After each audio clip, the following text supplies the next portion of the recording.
What is up, boys and girls, and welcome back to another video. This video is a little bit different. I'm still going to be creating artwork, but my channel is going to be changing. I just want to announce that real quick. I don't know if people have noticed it yet, but there is a Cinema 4D logo on my banner on YouTube and on my channel banner. So I'm going to be creating Cinema 4D content. So next week's video is going to be Cinema 4D content. It's kind of dumb of me because what I actually was planning on doing is making videos in conjunction. So 1 week Cinema 4D, 1 week Blender from the beginning. Since I wanted to start this channel with videos coming in conjunction, like I just explained, and I didn't do that. I don't know why I didn't do it, but I just now noticed that I put that logo there, and I really wanted to do something in Cinema 4D on this channel and teach people. And so I've decided that I'm going to be starting that now because I want to expand my channel, and I'm also going to be bringing Photoshop in. So all of that is going to be coming to the channel. I don't know if I'm going to be crashing my channel here, if people are going to hate on me like crazy or something, or if people are just going to unsubscribe because I'm adding Cinema 4D and it's just not pure Blender content. So I hope this is not going to be killing my channel. And yeah, that's all I wanted to say. You guys in Blender can still follow along. I'm still going to be using Octane and Cinema 4D, and it's going to be the same nodes, it's going to be the same materials and all that stuff. So that is going to be coming next week. It's going to be a Cinema 4D tutorial, and this tutorial here is going to be about how to create these procedural, not procedural, but these terrains, these low poly terrains. So let's jump right in. So here we are in Blender, and we're just going to be starting off by deleting the default cube and the light, as always. And then we're going to get a plane that we're going to be scaling up to 5, so S and 5. And we're going to press tab here, and we're going to subdivide it until we have something like, what did I just do? I extruded. I didn't want to do that. Subdivide. So we have a subdivision that looks like this. Now what we're going to do is we're going to go to the properties, add modifier, and get a wireframe. This wireframe we don't have to apply, so just stick with the wireframe. You can leave it at the default thickness as well. So add modifier again, and now we're going to add a displace. Go new, click on this back here, show texture and texture tab, and we want to change this image or movie to clouds, and then you'll see you'll get this this terrain, which is actually procedural. I messed it up in the intro. So we can change the size here to get some more hill-like mountains, and we can also go back to the wireframe modifier here and change the thickness, and that is also going to be affecting how it's going to look. I'm just going to be leaving this. I'm gonna just leave this at the default thickness. Not sure which is actually the default thickness, so I'm just going to reapply it. And this looks really cool as well, applying the displace first and then the wireframe. But I'm going to be doing it the other way around, so we get this crazy look. So on the texture here, I'm just going to be making this really small, like this. And then we want to add in some water. So our mesh here, add a plane, scale 5. I'm going to be moving this up as well.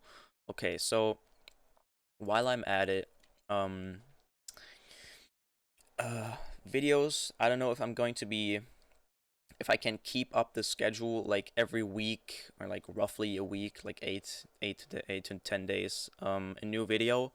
I don't know if I can keep that up because school is starting here in Germany again, and yeah, I'll have school and have to learn because it's my final year.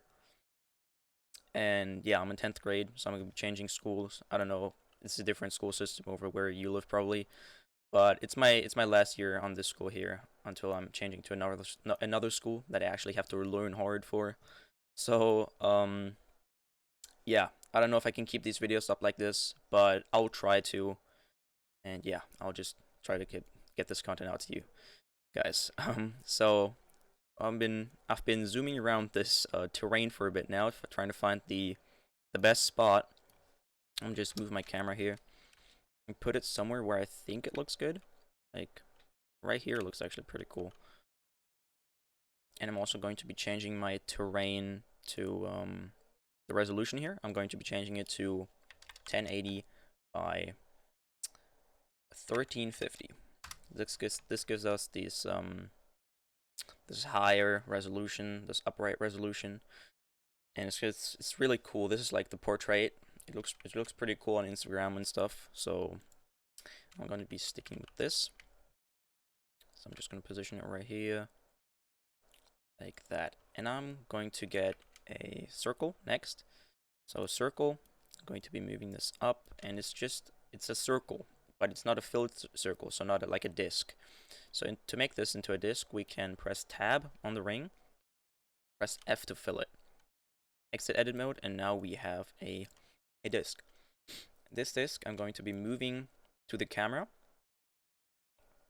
by clicking on the disc and shift selecting the camera, pressing N to get this transform panel here, and we want to apply the rotation. So right click on the rotation on any of them, it doesn't matter, and then click on copy all to selected, and it will rotate the plane directly facing our camera. So this is one way we can do it. We can do it another way, and it's pretty cool as well. We can click on the plane here on our disk, and like we do with lights, we can go to object constraint properties and add a damp track and -E and track it to the camera. Now it's perfectly facing the camera always. Like it doesn't matter where we rotate it, it will always face the camera, but it won't be facing where the camera is looking. So to fix that, we can go to the location, so we can put it exactly on the camera. So we select our disk again, shift select our camera location, and do the same thing. Right click the location, any of them three, and copy all to selected, and it will move it directly where the camera is looking. So we can actually get rid of this right here, the damp track. We can get rid of that. And now we want to move this forward, but we want to move it exactly so it's exactly in the center of the camera. So we put it to the location here, the orientation, for the transform orientations, we put this to local, and then we can move it exactly on the axes where the camera is facing. So now we can scale this up a bit and get this nice big sun. Move it up. There we go. And here I'm going to be Shift D, duplicating it and scaling it up a bit as well, and moving it back so we don't get that disgusting clipping. So now with this, I'm going to be applying a what's it called? I keep forgetting it. Subdivision surface on both of them. So click on here, add modifier, subdivision surface, and on this back one as well. I forgot to do it before I duplicated it. So right like this, and now we can start texturing. You can press N to get rid of that panel again, and zoom open, drag open another editor, the window, so shader editor, and you can press N to get rid of this panel as well. Change to Eevee change from Eevee to Octane, and make a new material. And this material, we're going to be, what material is actually applied on? So it's applied on the back one here. So let's just start with the glowing on this. There we go.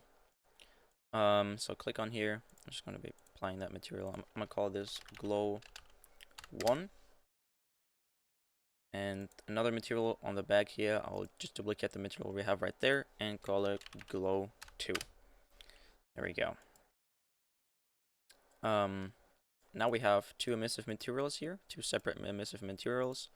The first one here, I'm just going to be making this actually a emissive material. So surface and a black body emission. Just go there, emission. And if it's not working, double check twice, because that happens so often to me. I like to plug emission into the medium and I don't know, that sometimes just happens. Double check if it's not working. So now, RGB spectrum, as always. And yeah, we have this lit up, and the power, surface brightness, and I'm going to be putting the power down to 1. Ouch, I don't know if you heard that, but my freaking foot joint, like my leg joint just snapped. It was really loud. I'm just going to be copying these nodes here, going onto the back one, deleting this one and pasting it in, and plugging this into the surface. So there we go. Now we have 2 emissive materials, and if it's not lighting up, check double-sided. So it's going to be emissive on both sides, not just on one. That the one, because that happens to me as well. So the one face that is lit up is facing this back face. You're not actually seeing the emissive material on the front. So check double-sided if it's not lighting up. Now on here on the front one, I'm actually going to be not changing the colors now. I'm just going to continue texturing the rest. So on the water here, I'm going to make a new one, water, new material, and I'm going to make this a specular material. And with the new version of Octane, I don't know, it's really weird. They've changed up a lot of stuff. The rendering looks different. So I'm using the latest version, 9.1, 2.91 in Blender Octane. So update as well. Now we have this plane here, and we put a specular material on it, and it's not actually specular, it's just glossy. So what we have to do is we have to actually apply thickness to this plane. So go over to the modifier properties, add a modifier, and add a solidify, and you will see it will now turn into a specular material. I don't know why they changed it, or if it's just a bug, or the rendering, the engine. I'm not sure why, but it is just like that. So I'll turn the roughness down to 0 and get a bump. Not a bump, a noise. I keep typing bump. I've used cycles once, and you need a to actually plug in a normal map, you need a bump map, and that's why I keep writing bump. I don't know why. So now we have this water. Actually, the default noise texture just looks fine on this water. And now to the mountains. Mountains are just a metal material. Metal material into the surface. And the roughness is actually the default one. Oh no, it's not the default one, it's 0.01. And yeah, that's it. Let's actually change our scene to be night here. So the power, 0. And I'm going to make my camera, the camera properties, I'm going to add autofocus. So uncheck autofocus. I'm not going to add it, I'm going to uncheck it. So uncheck it, click on this little pipet, I don't know what it's called. And select the circle here in the back, and we're gonna focus on that now. And now we're gonna drag up the aperture.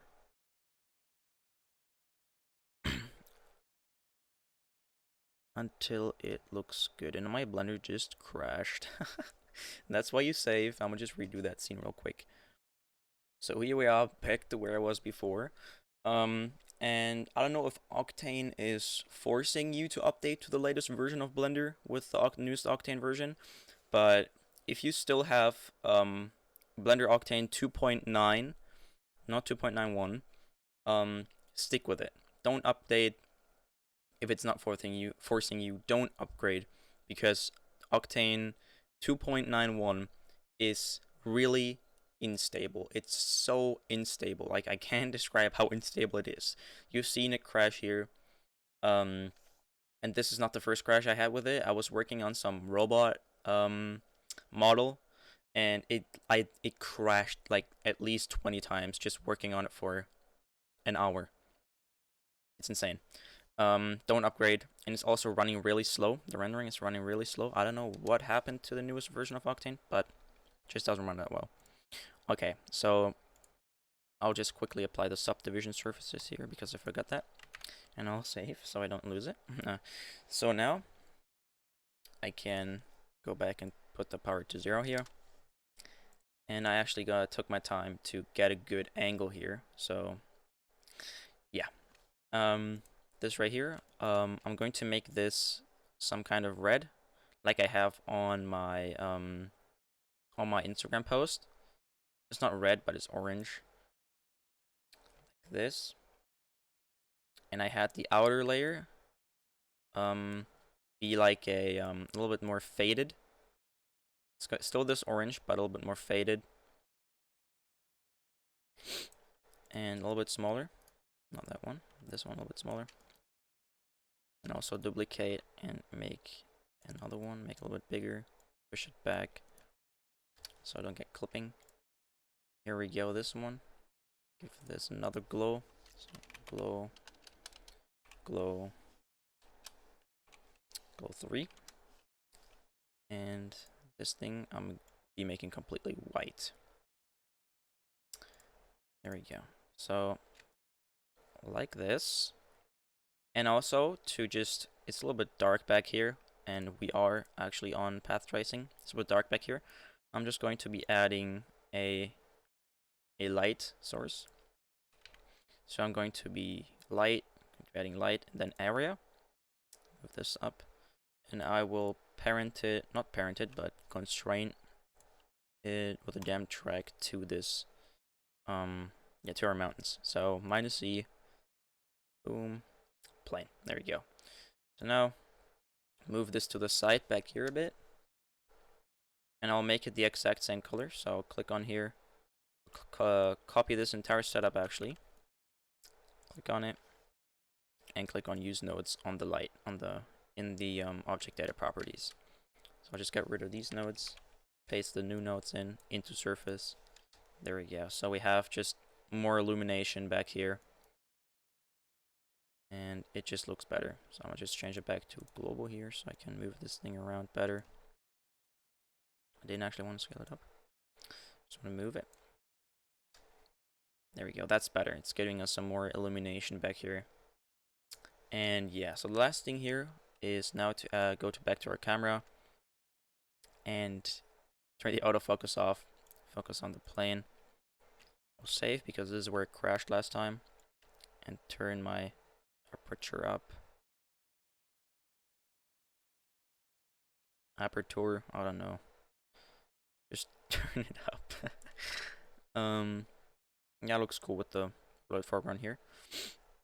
And now I'll turn on the camera imager, and you will see it will look disgusting. This is also new with Blender Octane 2.91. I don't know what happened, but it doesn't look that good anymore. Stick with 2.9, really. Don't upgrade. Look, it just crashed again. Don't upgrade. Don't upgrade. So another try on the camera imager here.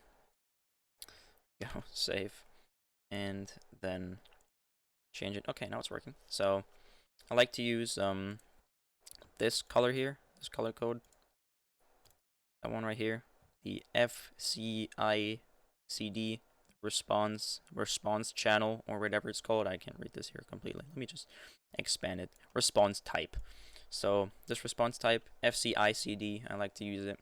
Looks cool. And then just play around with the exposure and the gamma a bit. There we go. And now, lastly, I will turn on the post-processing and give it a bloom power of 25. And there we go. Looks amazing. Yes, looks amazing. So yeah, just change here the render samples. I'll just change the render samples to 1024, like I always do. Hello. Here. It's me from the cut. Yes, the audio has corrupted again. I don't know why this keeps happening on the end of my videos, but it just does. I'm not sure. I haven't figured out the problem yet, but just quickly wanted to say that, like I said in the beginning, next week is going to be Cinema 4D. So don't be confused. I just want to expand my channel and reach more people and get more people to watch my content. I just want to teach more people. That's all I want to do. So yeah, so Photoshop's also coming. I'm going to be creating in Blender Octane, we're going to be rendering something and then editing it in Photoshop so it looks like a cover for a music for a song. And yeah, that's it. I just really wanted to say that.